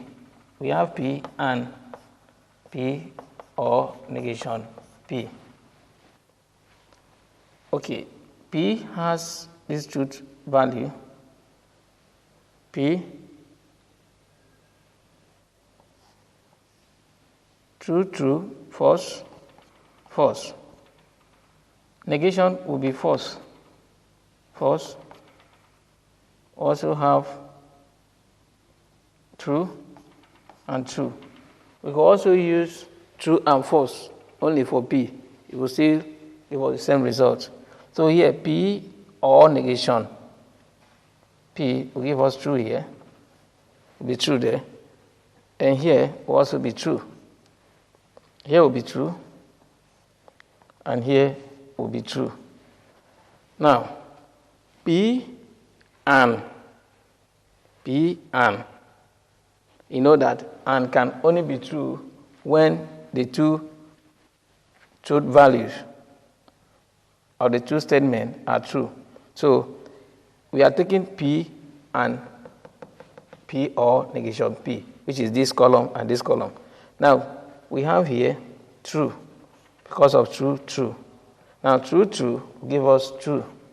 False true will give us false.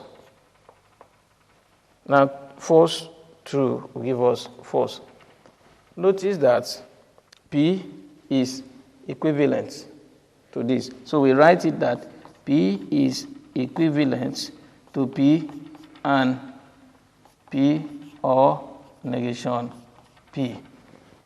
Okay, so that is how it is.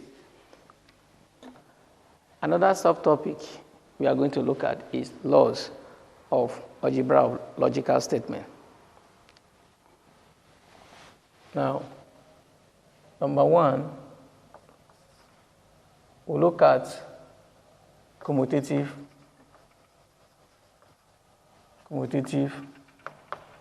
law.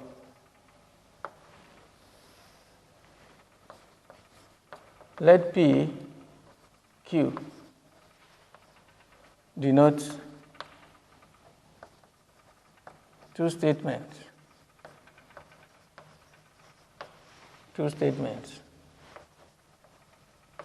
Then P and Q will be equivalent to Q and P. P or Q will be equivalent to Q or P. Now this is what we call commutative law. Now look at law number 2. We're going to talk about associative law. Now if P, Q, R denotes three statements, then P and Q and R will be equivalent to P and Q and R. Number 2, P or Q or R. It will be equivalent to P or Q or R for any three statements. Now this one is called associative law. Now let's look at another one that we call identity law. Identity law. Identity law.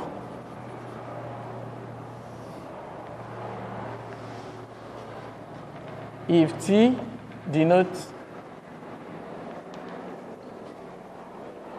a tautology.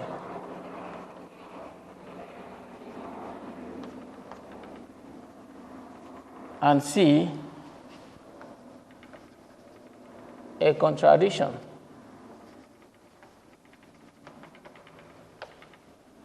Then, for any statement P, P and T will be equivalent to P. P or T will be equivalent to T. P or C will be equivalent to P. And then P and C will be equivalent to C. That is identity law. We have another law. We call this one distributive law.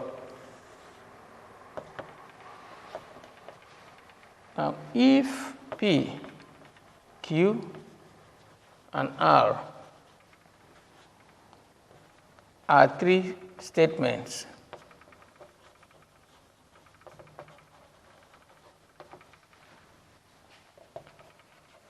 then P or Q and R will be equal P or Q and P or R. P and Q or R will be equal to P or Q or P and R. So this is distributive law. You can use this, you can use truth table to show this equivalency. Sorry, you're saying that this is equivalent to this. You can use truth table to prove it, and you see that. Now, we'll still continue with the laws. Now, the next one is idempotent. Idempotent law.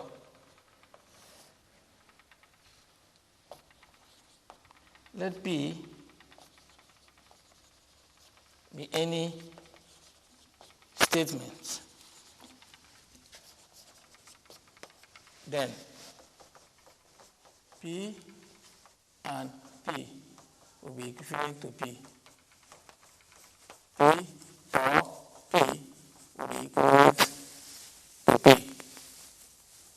Now, we have another one number 6, which is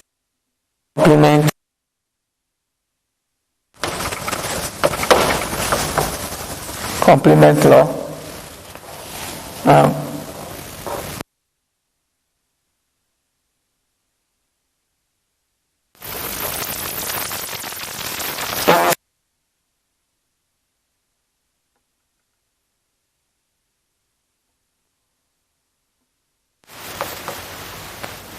Denote negation of P. If P is a tautology, if P is a tautology, it's a tautology, and C denotes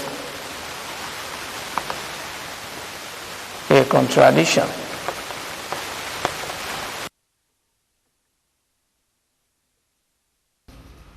then P or negation P will be equal tautology. P and negation P, okay, is equivalent to tautology. P and negation P is also equivalent to contradiction. Now, let's look at another law we call this one contrapositive law. Contrapositive law. We have already proved this law that for any statement P and Q, P implies Q will be equivalent to negation Q implies negation P. We have already used table to do this. Now we have another one that we call law of double negation. Of double negation. Law of double negation. For any statement P, negation P will be equal to P. If you have double negation, then it will be equal to the statement. Alright, so these are the laws that we can take for now. Now, we are going to look at application of mathematical logic to switching circuits. Now, the next subtopic is application of mathematical logic to switching circuits. Now, one of the applications of mathematical logic is to switching circuits. There are two types of connections in circuits. We have what we call series connection or series arrangement, CDSM. We also have parallel connection. Now, for series connection,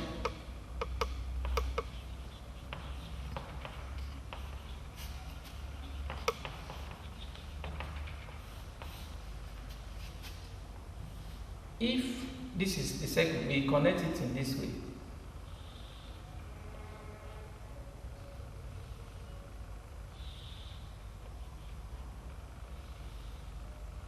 Now this is point A, this is point B. And we call this series connection. For parallel connection, it's parallel.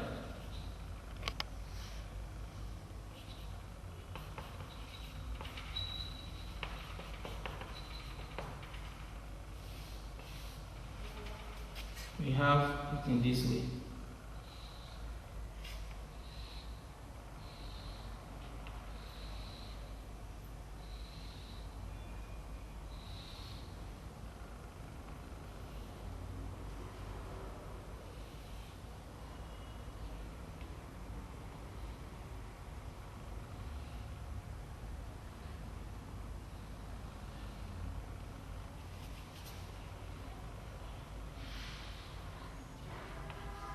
So we have here P, we have Q, P also have Q. These are two switches. So each one represents switch. In the series connection, before current will pass from point A to B, switch B must be closed and Q must be closed. Notice that P and Q must close before current can pass from A to B. This corresponds to the compound statement P and Q. Correspond to compound statement P and Q. Now look at the parallel connection. This is point A, this is point B. For current to pass from A to B, P must close or Q must close. Do you know, if only P close, current can still pass to B. Look at it. Current can pass here. If this one is closed, it will pass to B. Or current can pass here. If this one is closed, this one is open, it can still reach to B. So this one is the same as P and Q. That is P and Q must close before current pass from A to B. This one is P or Q. Current one must if one close, current can pass to B. If the two also close, current can also pass to B. So what does that mean? When we compare it to compound statement, we see that for all, at least one must be true. So if one close, current can still pass. If two close, current can still pass. Alright. So that means if we are given, for instance, let us see the application, the usefulness of it. Why is it useful? What do we stand to benefit from it? Look at this example.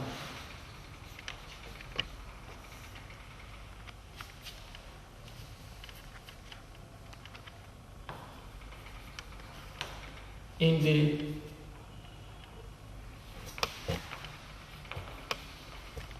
switching circuit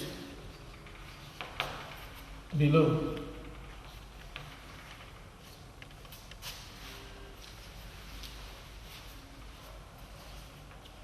draw the equivalent circuit. Now, this is circuit that is given.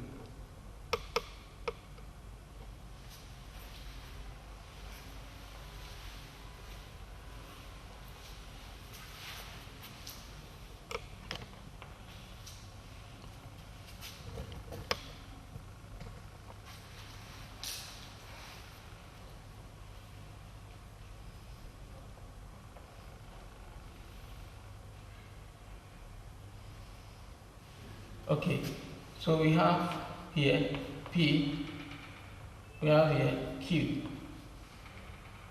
we have P, we have R. These are 4 switches.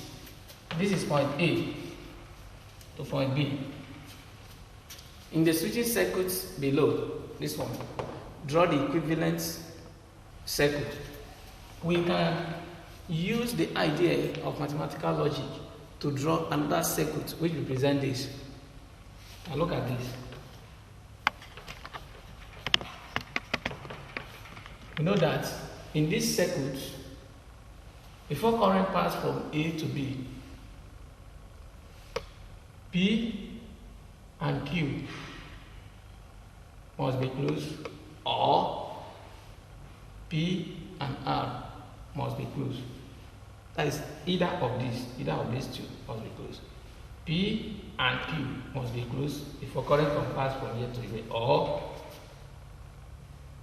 P and R must be closed. So we write it this way: P and Q, or P and R. And we recognize that by distributive law, that P and Q or R, P and Q or R is equivalent to P and Q or P and R by the distributive law that we just stated. This is equivalent to this. So that means we can draw a switching circuit of this one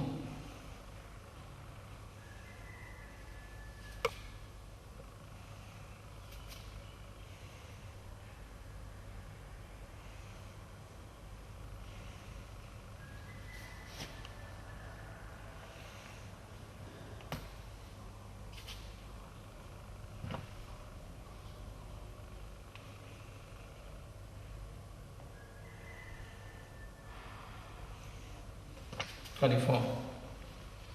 We have here Q, we have R. Now this is P. This is point A. This is point B.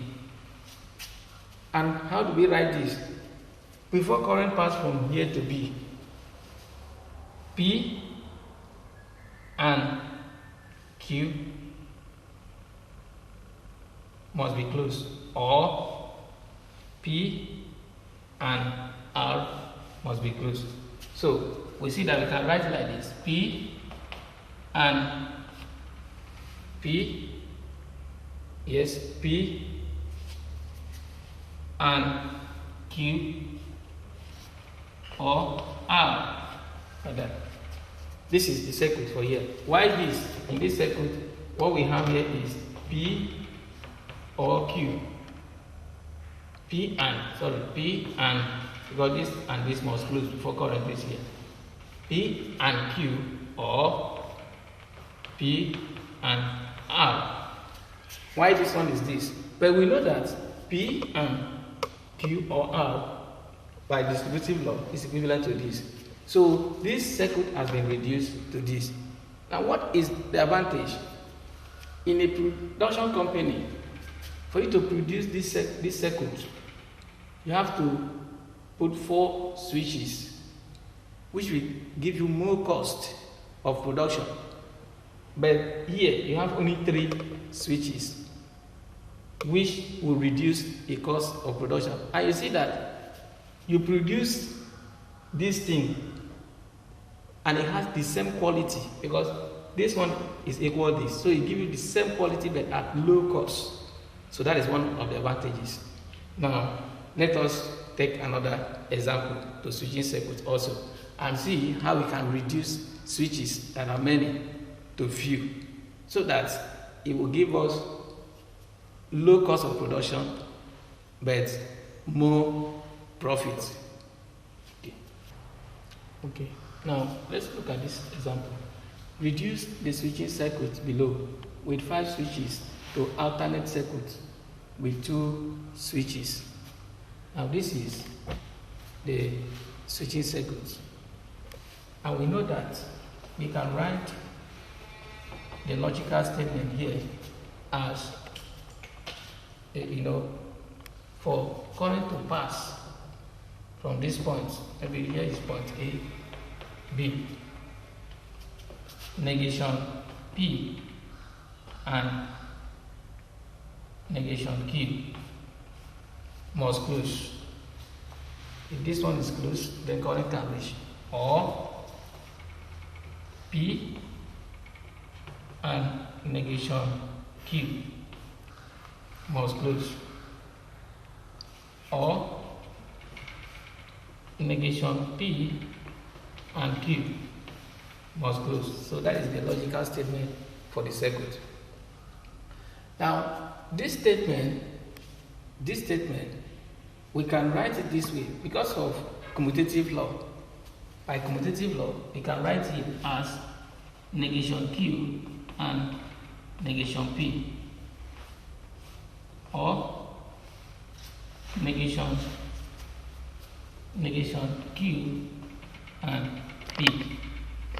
These 2 statements, negation P, negation Q, because commutative law states that for any statement, if I have negation P and negation Q, that is the same thing as negation Q and negation P. So that is what I'm applying here. And we look at this from here to here, that it is the same thing, it is equivalent to distributive law. Look at that, distributive law. And this is negation Q and negation Q and negation P, or P. That is the distributive law, because if I use this and this, I will have this, or this and this, which is here, by distributive law. Then I can now join this to have negation P and Q. Okay. Now the whole of this, if you use your truth table you now see that this is the same as negation Q. This particular column will give you negation Q. So we can replace negation Q or negation P and Q. And by this we see another distributive law, which we can write as negation Q or negation P and negation Q or Q. This is distributive law, because if I carry out distributive law here, I will have this. By your truth table, we now see that this will give negation Q or negation P. How? If you carry out the truth table, you will see that negation Q will give you the same value as negation Q or negation P. From truth table, you can prove that. And that negation P is the same as negation Q or negation Q or negation P. Yes, negation Q and or Q. Good, negation Q or Q. So it will be the same with negation P. Now we have been able to reduce this so that the circles here can now be in this form. And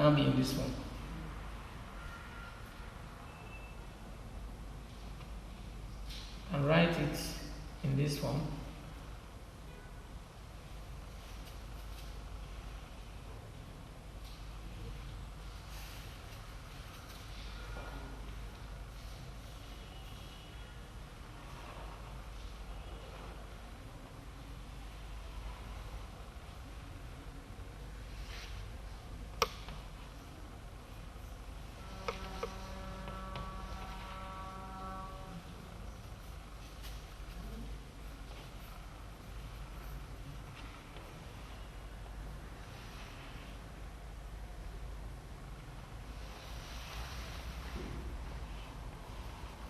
Okay, so this is negation Q, this is negation P. So we now see that current can flow from here to here. Current can flow from here to here. If Q is closed, current can flow from here to here, or if negation P is closed. So we now have two switches. The cost of production for this is lesser than this particular switch. The cost of production here is higher than this, because before you put all the switches, this is about 6 switches, but it is functioning the same way. These 2 switches is this circuit with 2 switches is functioning. So that is the advantage. Right. That's how far we can go on this particular topic. Thank you very much.